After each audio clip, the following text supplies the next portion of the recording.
For 15 years, football fans, pundits, and players have engaged in a relentless, seemingly unresolvable debate. When measuring the greatest to ever step onto a pitch, two figures have stood as towering pillars of history: Pele and Diego Maradona. Lionel Messi spent over a decade hovering right at their ankles, blocked from taking his place alongside them. The argument against him rested entirely on a single piece of hardware. Critics pointed out that while Messi dominated European leagues, he had never secured the ultimate prize for his country.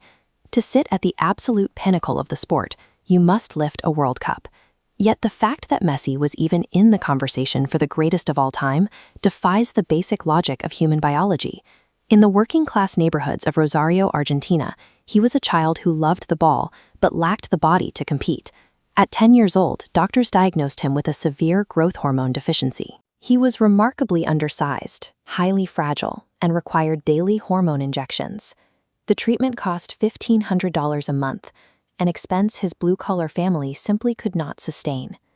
Before he could even think about chasing the ghosts of football legends, the kid from Rosario had to fight a war against his own genetics. His salvation came from across the Atlantic. European scouts had seen footage of the tiny boy juggling a ball with impossible rhythm. FC Barcelona made a massive gamble. They flew a 13-year-old Messi and his father to Spain, agreed to pay for his medical treatments in full, and secured his initial academy contract on the back of a paper napkin. Thrown into Barcelona's famed La Masia Academy, he was isolated. He rarely spoke to his teammates, earning him the nickname El Mudo, the mute. He communicated through the ball, weaving through older, much larger defenders with a quiet, brutal efficiency.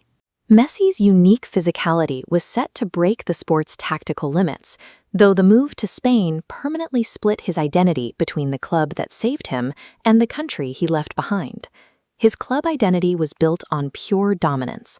By 19, he was walking into a stadium of 90,000 fans and tearing apart Real Madrid's billion-dollar Galacticos roster, scoring a hat-trick in the fiercest rivalry in sports.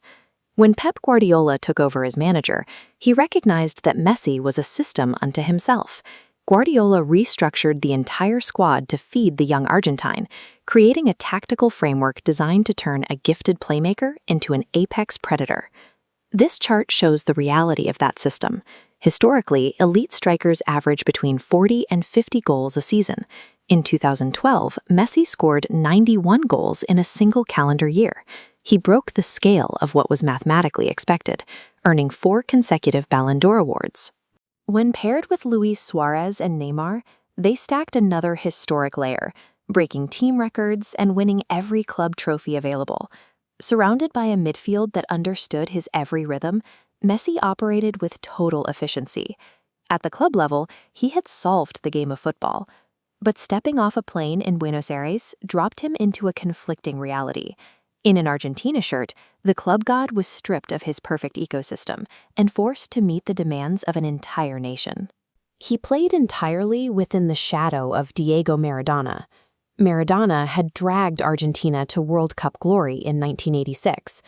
For the Argentine public, European titles didn't matter. If he couldn't replicate what Maradona did for his country, his legacy was incomplete. This psychological weight manifested in a brutal sequence of near misses. In the 2014 World Cup in Brazil, he willed Argentina to the final match, only to watch Germany score an agonizing extra-time winner. The heartbreak compounded. In 2015, Argentina reached the Copa America final and lost to Chile in a penalty shootout. Exactly 1 year later, in the special Centenary Copa America, they met Chile in the final again. The match went to penalties once more, and this time Messi missed his shot. The blowback was immediate and severe. Pundits openly labeled him a fraud, arguing without his elite European midfielders, he was entirely average. Broken by 3 consecutive final defeats in 3 years, a devastated Messi announced his retirement from international football. It seemed the debate had reached a grim conclusion. The most talented player to touch a football had surrendered, broken by the immense pressure of his own homeland. But the retirement didn't last. He reversed his decision just months later, and when he returned, he brought a hardened edge. The quiet kid once called the mute vanished. He spoke up in the dressing room, gave intense speeches to his teammates, and fought openly on the pitch. This evolution yielded results in 2021. Playing inside the hostile territory of Brazil, Messi led Argentina to a 1-0 victory in the Copa America final, ending a suffocating 28-year title drought for his country. Winning that trophy shattered the psychological barrier. For the first time in his career, he could play for his country without the stress of past failures dragging him down. He was primed for one final campaign. The 2022 World Cup in Qatar arrived with clear stakes. At 35 years old, operating in the twilight of his career, this would be his absolute last chance to secure the one prize missing from his resume. The campaign nearly derailed immediately. In their opening match, Argentina suffered a stunning 2-1 defeat against Saudi Arabia, a team ranked outside the global top 50. From that moment on, every single match was an elimination game. Argentina survived the gauntlet, reaching a chaotic final against the defending champions, France.